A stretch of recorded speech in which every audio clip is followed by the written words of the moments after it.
Jouer avec le lecteur,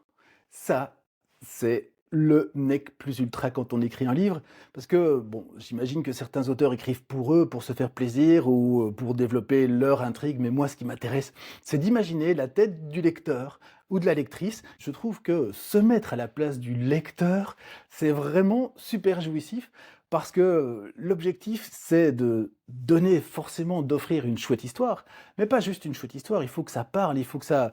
prenne quelque part, il faut que ce soit à la fois léger, dense, il faut que ce soit rythmé avec des moments un peu plus calmes. C'est vraiment se mettre dans le rythme du récit et partir de l'idée que bah, la personne qui va le lire, elle va être embarquée dans ce même rythme et découvrir au fur et à mesure les petits indices. Ça, c'est quand j'écris des trailers, les petits indices et de se dire, mais enfin, c'est pas possible, ils vont quand même pas aller jusque-là. Ouvrir des